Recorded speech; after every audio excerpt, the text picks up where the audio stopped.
अपना उगाओ अपना खाओ की तरफ हम सबको आना चाहिए। और हमारी ज़मीनें देखें, अच्छी अच्छी ज़मीनों पे हम घर बना रहे हैं और जहाँ पर हम काश करके अच्छा गंदम निकाल सकते हैं, अच्छा आलू, अच्छी मकई। अस्सलामुअलैकुम। मैंने मार्केट का एक दौरा किया आज दनियोर के मुकाम पे। तो आज मैं आया हूँ सारगन कैश एंड कैरी की दुकान में। यहाँ का ऑनर और यहाँ का फ्रंटमैन जो है सर आशिक हुसैन साहब है। तो आशिक साहब, ये जो करंट महंगाई का जो सूरत हाल है पाकिस्तान के अंदर, गिलगित बल्तिस्तान के अंदर, आप फ्रंट में बैठे हैं, टेबल में बैठे हैं, लोगों का एक हुजूम आता है आपकी तरफ। तो क्या लोगों का रिएक्शन है? क्या महंगाई ने लोगों को तंग किया है? इस हवाले से थोड़ा सा बता दें।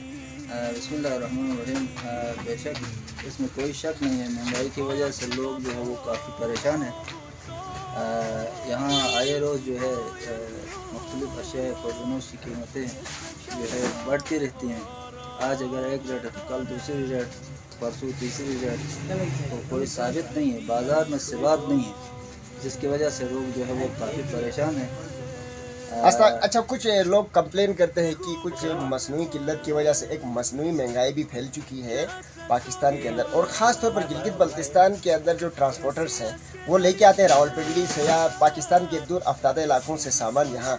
तो as compare to Punjab, as compare to other areas of Pakistan, यहाँ पर चीज़ें थोड़ा सा महंगी बिकती हैं। क्या इस हवाले से आपकी क्या राय है? ये लोगों की अपनी एक सोच है, लेकिन बाज़ दफ़ा देखा जाए तो यानी क्या पिंडी से यहाँ पर रियायत वो अशिया ख़ुर्दनोश की कीमतें जो है बारियात मिलती हैं। इसकी वजह यह है कि पिंडी और दीगर जो बड़े शहर हैं वहाँ पे जो रेट है वहाँ पे मिनटों और सेकंडों के हिसाब से रेट में तब्दीली आ जाती है, लेकिन यहाँ ऐसा नहीं है। हमने खुद मुशाहिदा किया है, बाज़ चीज़ें जो हम ड्रोन से लाते हैं तो वहाँ से जो चीज़ हमें मिलती है वो महंगी मिलती है, और बाज़ चीज़ें ऐसी हैं जिसमें हम 5 रुपये खाते हैं, बाज़ चीज़ें ऐसी हैं जिनमें हमें 10 रुपये हैं, बाज़ चीज़ें ऐसी जिनमें हमें 30। बुनियादी सवाल मैं ये करूँ कि ये जो इंडस्ट्री के अंदर किसी चीज़ की कीमत एकदम बढ़ जाती है, जबकि जो होलसेलर होता है या जनरल स्टोर वाला होता है, परचून वाला होता है, उसके पास सामान पहले से मौजूद होती है, स्टॉक होती है, ठीक है। अगर डाउन पाकिस्तान में कीमतें इंक्रीज़ हो जाती हैं तो क्या उस दुकानदार के लिए जायज़ है कि वो नई कीमत पे वो चीज़ सेल करें? देखें, इसमें जायज़ और नाजायज़ की बात जब तक आप कहते हैं तो इसमें यह है कि बंदा जो दुकानदार के पास जो माल होती है वो उसका अपना यानी वो होता है, मलकियत होती है। अच्छा, तो इसमें एक सूरत में ये नाजायज़ हो सकता है कि जब वो ये कहें कि मैंने इतना का ख़रीदा है, मैं इतना का देता हूँ। मसलन अगर 10 रुपये का उसको माल मिला है, वो कहे मैंने 20 रुपये का ये ख़रीदा है और अभी मैं 40 रुपये का मैं बेचता हूँ, ये जो है ना जायज़ नहीं है। न्यू सारगन कैश एंड कैरी दनियोर।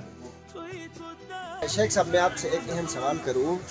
जदीद तकाज़ों को मद्देनज़र रखते हुए एक महंगाई आ गई, बेरोज़गारी बढ़ गई है, तो एक घरेलू खातून को अपने किचन को मैनेज करने के लिए, अपने शोहर का जो बर्डन है उसको कम करने के लिए आप क्या नसीहत करेंगे? आप थोड़ा सा उसके लिए यही है कि यानी जो चीज़ें गैर ज़रूरी हैं उनको कम कर दें।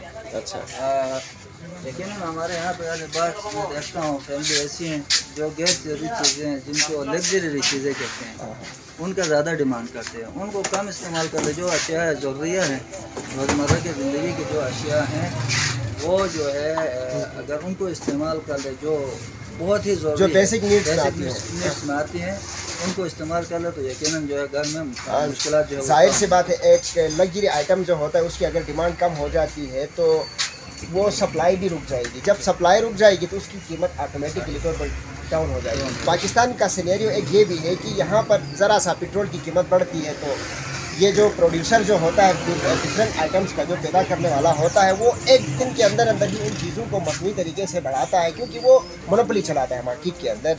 तो अब शहरियों का रिएक्शन ये होना चाहिए कि उस चीज़ की डिमांड करना छोड़ दें। अगर डिमांड करना छोड़ देंगे तो उसकी प्रोडक्शन की सप्लाई कम हो जाएगी। इस तरह मार्केट के अंदर एक बैलेंस आ जाए। महंगाई का जो सफ़र है, इस सफ़र को तय करने के लिए हमारे जो शहरी है, जो हमारे लोग हैं GB के गिलगित के ख़ास तौर पर, उनको आप क्या सजेस्ट करेंगे? अभी जिस स्टोर का हम मुआयना करके आए हैं और जो हालात हमें वहाँ देखने को मिले, तो इससे मैं गिलगित के GB के जो अवाम है उनको ये सजेस्ट करना चाहूँगा कि अपना उगाओ अपना खाओ की तरफ हम सबको आना चाहिए। और हमारी ज़मीनें देखें, अच्छी अच्छी ज़मीनों पे हम घर बना रहे हैं और जहाँ पर हम काश करके अच्छा गंदम निकाल सकते हैं, अच्छा आलू, अच्छी मकई, जिससे हम पाकिस्तान पर बोझ कम पड़ेंगे और अपना उगाओ अपना खाओ की बुनियाद पर हमारी जो इनकम होगी उसमें बचत आएगा। उससे हम एजुकेशन पे लगा सकते हैं, कारोबार पे लगा सकते हैं। वो पैसा जो हम खाने के ऊपर लगाते हैं, अगर हम अपना उगाएं, अपना खाएं, तो जो बजट हमारे पास बचेगा उससे हम दीगर जो है तालीमी सफ़र तय कर सकते हैं, कारोबारी सफ़र को तय कर सकते हैं और दूसरे मामूलात में आसानियाँ पैदा हो सकती हैं। झाड़ियाँ आप लोगों को नज़र आती है, ये झाड़ियाँ नहीं है, ये इंजीर का दरख्त है। इंजीर जो है एक ऐसा फल है जो जन्नत में भी मिलता है, बाकायदा कुरान में मेंशन है। तो अगर ये जंगली इंजीर की पेवंदकारी करता है एक ज़मींदार, तो एक छोटी सी खेती की दीवार के साथ जो इंजीर है वो कम से कम 3.5 से 4 लाख रुपए एक ज़मींदार को एक सीज़न में दे सकता है। आप मेरे बैकग्राउंड में देख रहे हैं, ये अभी तक एक ज़मींदार की खेत में ही मैं चल रहा हूँ।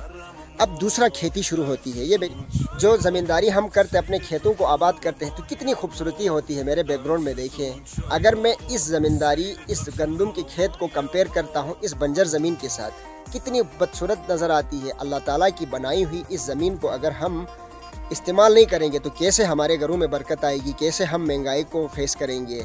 तो मैं दोबारा से आप लोगों को रिमाइंड कराना चाहता हूं कि आप लोगों के पास जो भी ज़मीन है उस ज़मीन को आबाद करें, ताकि तकरीबन 15 से 20 साल पहले ये ज़मीन आबाद होती थी और उसमें गंदम उगाते थे ज़मींदार। एक लहलाते हुए खेतों का एक जो सिलसिला हमें नज़र आता था, तो एक खूबसूरती होती थी मेरे गाँव की। अब आने वाली नस्लों ने इस ज़मीन को बेच के, गाड़ियाँ ख़रीद के, आरसीसी के मकान बना के जिस ज़िंदगी को वो इंजॉय कर रहे हैं, अब आने वाली नस्लें खुदा न खास्ता उनको बद्दुआएं दे दे और उनके लिए कुछ करने के लिए वसाइल मौजूद ना हो और वो परेशान हो जाए। अब वो जो इकबाल का एक शेर है, थे तुम्हारे वो अबा मगर तुम क्या हो, हाथ पे हाथ दहरे मुंतज़िर फ़रदा हो।